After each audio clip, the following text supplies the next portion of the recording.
Hello! Welcome back to Screen Babble. Screen Babble is your must-listen-to podcast where we'll take you through the best in TV. On today's episode, we're chatting about Tiptoe and why it hasn't landed as much as expected. And we discuss whether it's worth committing to a new streaming series when so many are being cancelled after just one. I'm your host, Kelly Crichton, and I'm joined by TV critic Matt Mohan Hickson. Matt's here to tell us what's hot and what's not as ever. And poor Matt has had a hell of a day so far, but it's going to get better from right now, I promise. Exactly. Yeah, it's going to be better. This is the best part of the day. It's I've done, a full day's work before 9 a.m. It feels exactly. Like, so I'm ready to chill. You're a trooper and an early bird, so well done, Matt. Right, as always, we like to start the podcast with what we've been watching recently, despite the fact that there's been loads of good weather and the World Cup's been on, etc., taking our attention elsewhere. But we've still managed to squeeze a little bit of viewing in. So what have you been watching? Yeah, well, speaking of hot weather, I've been enjoying the return of House of the Dragon, which has had a lot of dragons breathing fire. So, some people that were hotter than the heat wave. Yeah. I watched the first episode and it was dragon heavy. When you think about, you can go for nearly a whole series without seeing a dragon sometimes in these things. And then we had loads of dragons in episode 1. My God, what an episode that was. I was worn out after it. It's crazy. It is really funny that the start of season 3 is just definitely what was supposed to be the end of season 2, because they got 100%. Yeah, they got 2 episodes cut right last minute, and it's this doesn't feel like the start of a new season. This feels like this is the climax.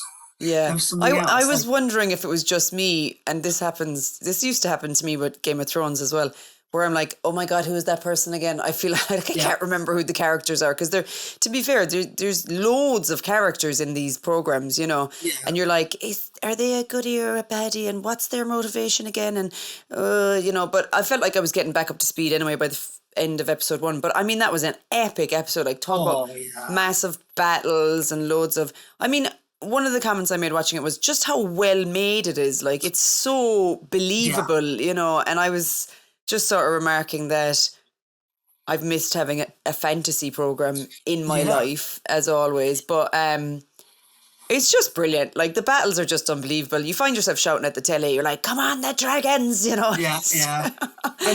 It's just great fun. One thing that amazes me, like you were saying about how well made this time around, the dragons actually look different. In Game of Thrones, they all just sort of look like we're just going to copy and paste. One's a bit of a different colour. 100%. Yeah, they all have their own characters. The one that the princess found in the wild had a really long jaw that sort of looked a bit funny, and then there's the really old one, and it's got saggy skin like a Komodo dragon. It's it's really cool. There was even a bit of humour in it as well when the dragon came back and brought her some animals to eat and barbecued them for her. And we were like, oh, barbecue. How's your day been? But it was great. I really enjoyed it. Now, as I say, I've only watched 1 episode. How long is the series, do you know? I think it's 8 episodes again this time. So this, I think, episode 2 was last night in the UK. So I think there's 6 more. So Oh, I'm so glad it's back. It's such an enjoyable watch, and it is. And I think Emma Darcy and all the actors are, Emma Darcy in particular, but, Matt Smith's fantastic, isn't he? His range is really good. You think he isn't just playing, Doctor Who again, sort of thing. Yes. Or Prince Philip from The Crown. It's very, it's a different vibe, which is a sign of a good actor, isn't it? Yeah. I just, as I've often said on this podcast, when you're shouting at the telly, it's usually good. And House of the Dragon is a shout at the telly type program. So, welcome back to that. And what else? What else have you been watching? Obviously, between the World Cup and the Heat, not a lot of TV watching has been going on. Same. But I did manage to catch the last episode of the 2nd season of Criminal Record on Apple TV. Now I'm resubscribed, and that's really good. It does feel a bit like it should be on the BBC in a way, because it's a British crime series with Peter Capaldi and Cush Jungle, and it's really cool. The 2nd season's all about this guy who is like a right-wing agitator online, and is he planning a terror attack? Is he not planning a terror attack? Is it all just like bullshit? Is he like, Wow. Yeah. just, hyping it up for likes and, subscribers, or is there a real like right-wing terror threat? And yeah, it's fantastic. And Peter Capaldi's brilliant. He's like a very morally dubious police officer, like gets things done, but suits him. Yeah. Yeah. How does he get things done? It's really good. Like it baffles me every time I watch it. I'm like, why is this like, not in a bad way, but like this feels like British TV. It might end up there eventually. You wouldn't know. Yeah, like, probably. Like a lot of them do, don't they? That, Yeah. I mean, Apple TV. ITV. Not everybody has Apple TV. Do you know what I mean? Like, so we might see it there at some point. Yeah. Yeah, so I'm similar to you. I have been, the World Cup's been taken over a bit, and my kids are at home now as well for the holidays. So like literally they are on the TV, in the evening. So so I have been just continuing with my usual. I finished The Cage since we last spoke, which I enjoyed. Oh, nice. I'm continuing with Legends, which I'm enjoying as well, which is that one I was telling you about, the customs officials going undercover and stuff. And I've been watching a thing called Reported Misisng, which has been going for years, but I don't know how I haven't come across it before. And it's about missing people, but it's like, CCTV, and there's a certain amount of documentary filming going on in it, but then you've got like, body worn cameras and things like that. Okay. And I guess they embed just like a camera crew with the police services while these things are happening or whatever. But it's been really fascinating because the cases are all very different, and like some have positive outcomes and some don't. And it's just amazing the way they track people down and the reasons people go missing and all that kind of stuff. So I've been kind of fascinated with it so far. So if you're looking for like a kind of a easy watch, and there's quite a bit of it there, that's on BBC iPlayer.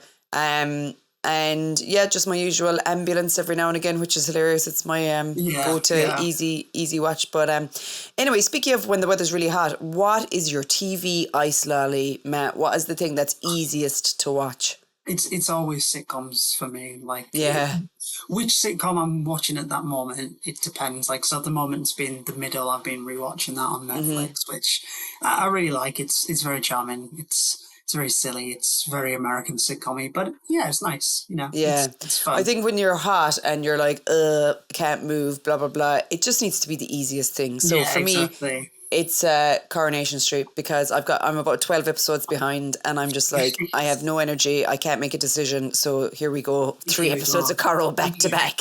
There's been a lot going on in it recently. Like, I feel like, they're getting better with sort of the smoking guns type stuff isn't there as much. You're like not predicting everything, so I like a bit of surprise in these things. So yes, they must have a new writer on or something. I must look into that.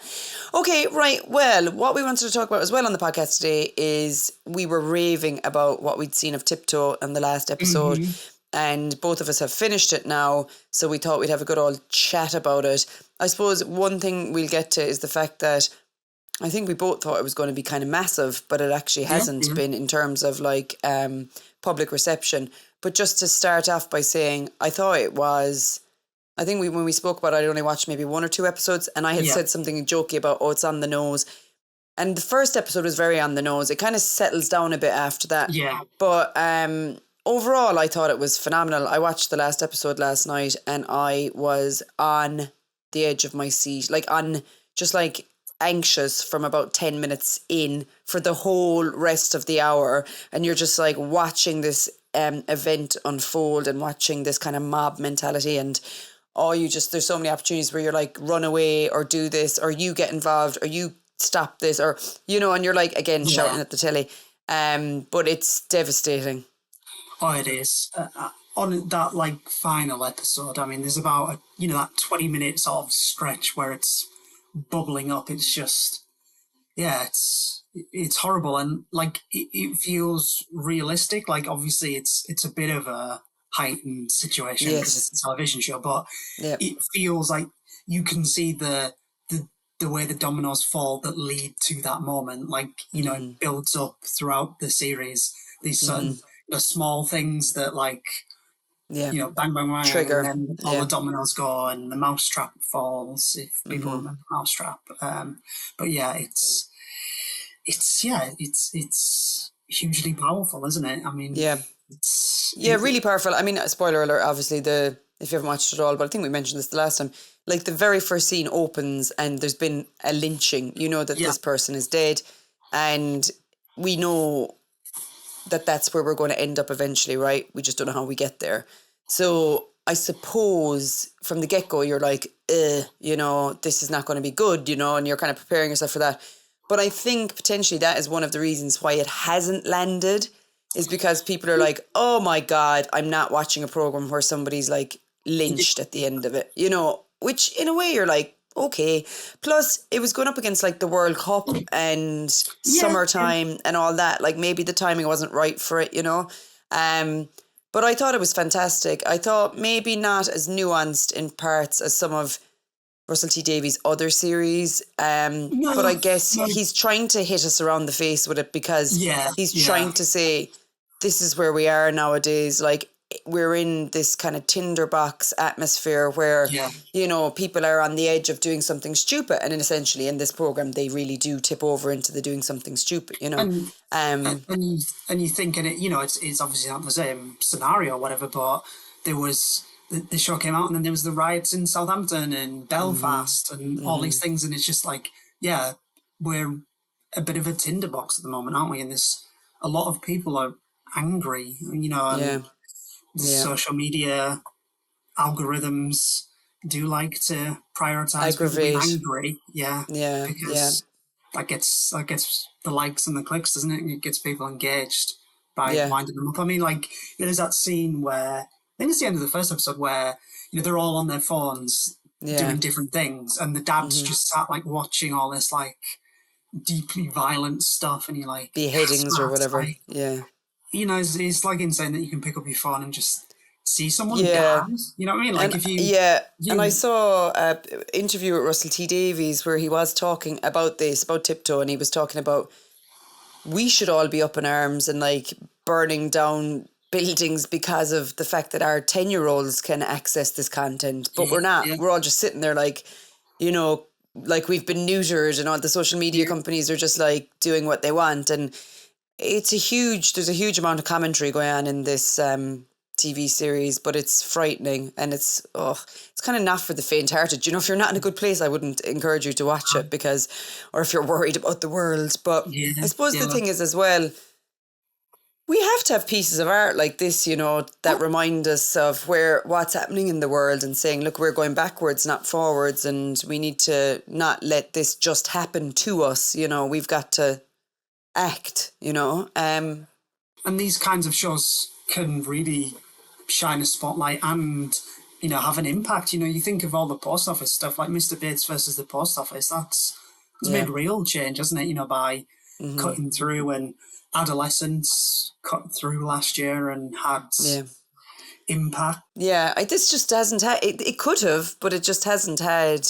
And is it because, like I said, those sort of logistical reasons, or is it because content isn't, because it focuses on gay people and trans people more than anything? Is that what the problem is? I don't know. I think there's a factor. Like, one of my best friends is, in the LGBTQ plus community, and we were chatting about this show the other week, and he was saying, like, why is, where's Keir Starmer, like, coming out and talking about this show? I mean, to be fair, Keir Starmer is a bit busy with organising a house move. So, other things on his mind. But, you think adolescence, it being about sort of, young boys, young white boys, is sort of cut through in a way that this hasn't. And to be fair, Channel 4 have had a bit of tough luck with this recently, haven't they? Obviously It's a Sin made a splash back in the day, but they had Dirty Business last year about the polluting of the water, which, you'd think would get people, because it's an issue galvanized, all the time. And that didn't really cut through. And there was, Toxic Town, the Netflix one, that didn't cut through as well. So I don't know, maybe you just have to be lucky with these shows. Like, Maybe, and maybe it's timing as well, time of the year. I think that's a big thing. I think Adolescence came out in like January or February. We're all sitting around doing nothing, things like that make a huge difference. And I do think the thing the lynching at the start has maybe put people off. They started and they were like, I can't face into this. Yeah. I guess as well with Adolescence, it also had like a gimmick that made it stand out. The whole the single camera thing. Yeah. Which was like, so people were talking about it before it arrived, and then it was impactful. I guess, maybe many people turned in for the first episode of Tiptoe, and it's like, I don't want to see someone being lynched. So you don't want to see, The other thing I wanted to talk about briefly is like, I mean, you could actually spend hours going through each of the characters and picking out their sort of positives and minuses. Like no one is untouched in terms of like everybody's flawed, which is what real life is like, but I suppose again in a kind of a hyper way, as we said at the start. But the one character that actually does come across as good in inverted commas is Saul, the older son in the family, right? And I was really struck by this. I was like, why did he do that? Now I'm gonna need to do a bit more of a deep dive, but it's funny because the only thing I can kind of point to is, so Saul is the older son in this family of a really bigoted father, a really sort of selfish mother. The younger son is gay and sort of in the closet and kind of just rowing in with the toxic masculinity and mob mentality. Saul is kind of there for the mob mentality too, but when things start getting really bad and serious, he's like, no, we shouldn't be doing this. And the only way I can sort of separate him from other people is he's the one person that's kind of fully accepting of his sexuality, and because he does an OnlyFans and he like has a subscription where he kind of performs on camera or whatever, and he seems to be the most adjusted, well adjusted.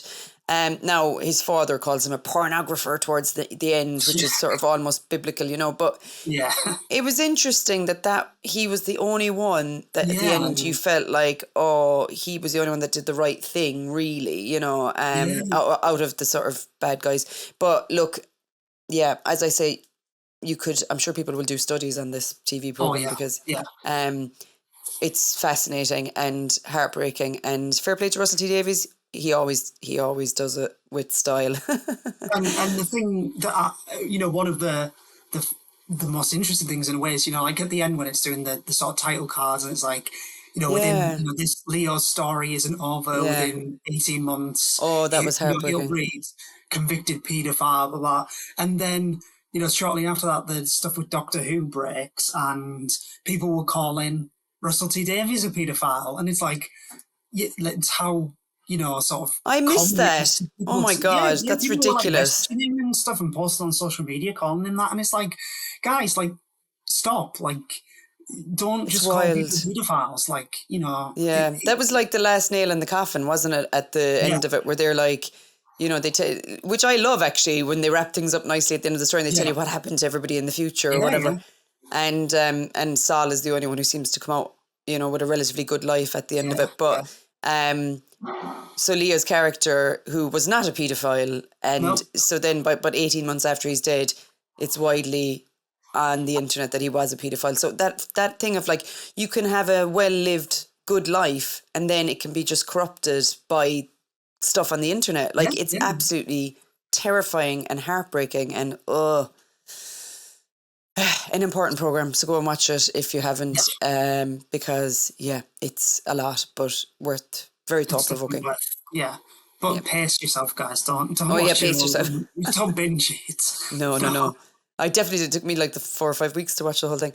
Okay, so but we do love Russell T Davies. So what is your fave from him in the past, Matt?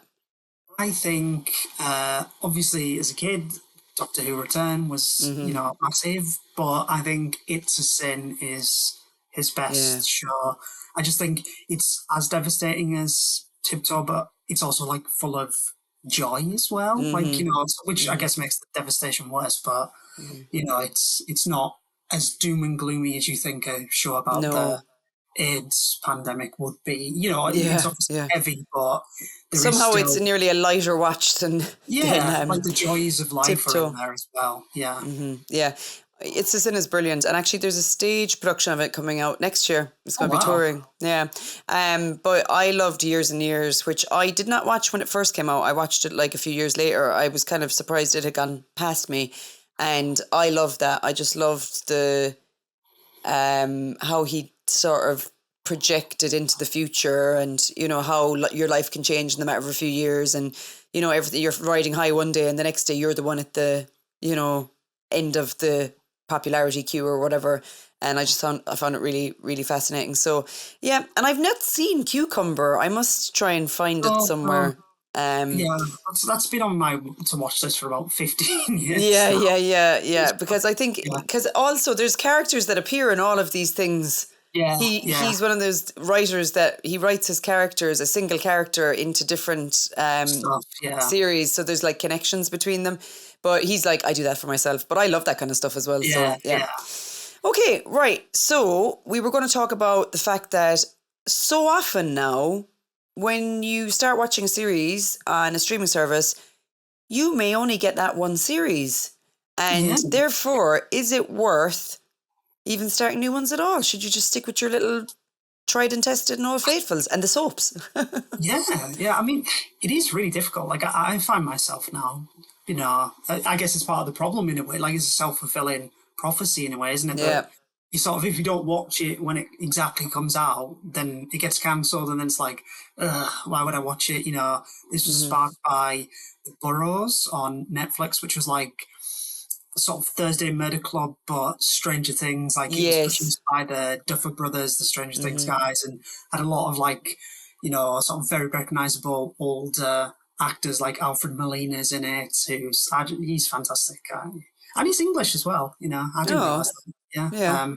But, there's and plenty of other really, familiar sort of older actors, and it's been cancelled already, within a couple of weeks, and you go, does it wrap up enough? Like, is it even worth me watching? It's annoying. And do you know what's really annoying about it is, it's that fact that it's giving older actors a platform as well. And then it's like, oh no, we couldn't possibly do old people, 2 series of old people.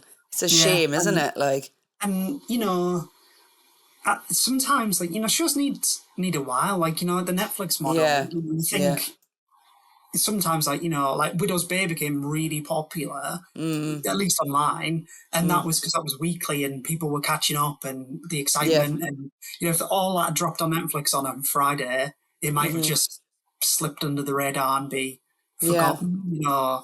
Yeah, I've got a bit of a theory about this, and we were talking about it the last time. I was saying that so often now, like, these kind of one-off true crime documentaries are dropping on Netflix like weekly, but they're super cheap to make. It's all body-worn cameras and news reports and things like that. It's all stuff that's like in existence already, pretty much, bar some interviews, which cost nothing to do, right? And it's so cheap for them to make those things and just bang them out, and they're easy watching, so people watch them. Do you know what I mean? Whereas a series of, like, I don't know, 8 episodes of something that's shot on location with big name actors or whatever, that's going to cost you an absolute fortune. So they spent all their money on Stranger Things. That's what happened. I mean, I think the budget for that was insane, wasn't it? So, this is it. Yeah, I was looking just, from Netflix alone last year, there was 30 shows that they'd cancelled, and you think, wow. And most of them were like one season thing, I was going to say, were most of them just one series rather than sort of down the line? Yeah, it's a shame, isn't it? It's all about the numbers, Yeah, and before this, the Burrows show, like a similar one, I mean, it was a few years ago now, but there's that Netflix show Dark that people really like, the German one. Yeah. And then they came back with another show, and it was supposed to be 3 seasons, and this, they had the 3-season plan, like the whole thing. It was called like 1899, I think, or 18, something like that.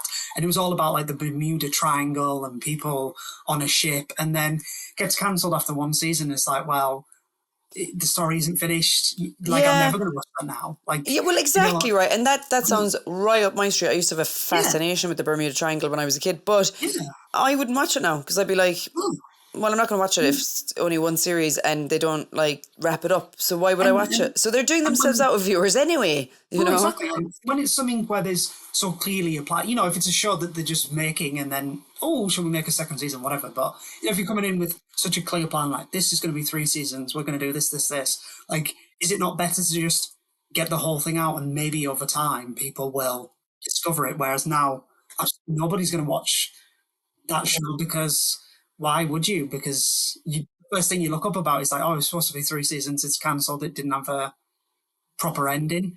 How do we get around this? So I suppose what you do is you don't watch things when they come out, you sit on them, and then after about 3 months you go, Google, is it going to be commissioned again? And if it's a no, you just park it, you know, but rather than committing to it. Isn't it? Because then if everyone's doing that, no show gets the viewing figures. Yeah, so that's true, isn't it? Yeah, so it's difficult, isn't it? I suppose you've got to take a punt, like, and go for the stuff you like and live with the disappointment. You never know, so I suppose some of them might be revived as well down the line, you know. But do you think that Netflix are particularly bad for it, or do you think it's all the streamers? I think they're all pretty bad for it, but like I think Netflix, it seems worse because Netflix just puts out so much stuff. Like they're putting out things every single day of the week. So obviously that volume, then it's going to look like way more things are getting cancelled because there's just way more things. Whereas Paramount doesn't do that many things. So like cancelling 1 out of 10 shows might actually be a higher percentage of things cancelled, but it sort of doesn't, it doesn't cut through in the same way like, 30 shows have been cancelled. But speaking of which, what show have you been most upset about that got cancelled? Well, this is another one going back to my childhood. You're like, I don't know if I can talk about it. It's a show called Jericho, which is like this like post-apocalyptic thing from the 2000s. I vaguely remember it. Yeah. Skeet Ulrich from the first Scream movie. Scream? Yeah. Okay. Yeah. Scream, not scary movie. Yeah, Scream. And it was like end of, there's been nuclear bombs, and that show, I really enjoyed it. I was also a kid, so I don't know whether it holds up, but that got cancelled not once, but twice. Like it got cancelled, then it revived it. It came back for like 7 episodes, and then it got cancelled again. So, double heartbreak. Do you know what? That makes me think we need to do a slot on what came back and got cancelled again. We need to look at some of those. Yeah. I have so many of these. Like when I was a kid, a teenager, the biggest TV series that absolutely everybody went nuts for, girls anyway in my class, and that was My So-Called Life. It was Jared Leto and Claire Danes, and it was this little teenage love drama thing, and it never resolved itself. Like they had a bit of a fling in the first one, but then there was a bit of a cliffhanger at the end of the series about someone had written a letter rather than whoever was supposed to have written a letter, and it was a cliffhanger, and it never came back, and we were devastated. Oh my God. Mindhunter, which was fantastic, Netflix. 2 series of that. There was supposed to be a 3rd series, but then COVID happened and it kind of put the kibosh on things. And then they just said, David Fincher, who made it, said that it was just too big and too expensive and not a big enough audience for Netflix, and that was that. Like we were just talking about. I feel like everyone loves Mindhunter. Like Mindhunter was so good. Everyone that has Netflix has watched Mindhunter, so how many more people could watch it? And also it was like, it was really good quality, and people loved it. And I'm like, I don't believe you on the numbers. Yeah. But anyway, and then the 3rd one I wanted to mention was Glow, which was the women's wrestling one, which was brilliant. Pandemic, didn't it? Like it was. It got pandemic. Yeah, it was like about to start filming or whatever, and totally. I think they lost a load of money on it because the pandemic hit it or whatever. So again, sad because there's not that many. Bar maybe Orange is the New Black. There's not that many. Mostly female cast, looking at all the trials and tribulations of the individual women's lives, etc., etc. And it was entertaining and it was fun and it was great sort of, 80s aesthetic. And that got cancelled. So to be honest with you, I'm a bit annoyed about all of that, Matt. Yeah, it's bringing up old trauma. I'd still encourage people to go back and watch all those things though. Maybe not My So-Called Life, but Mindhunter and Glow. That was all interesting. Thanks for joining me today, Matt, and thanks to the listeners. If you have any suggestions for what TV or film we need to get into our lives, drop us a line via social media. We'd love for you to rate, review and subscribe to the podcast so we can reach as many TV lovers as possible. We'll be back soon with more Screen Babble. Keep enjoying that summer. Bye.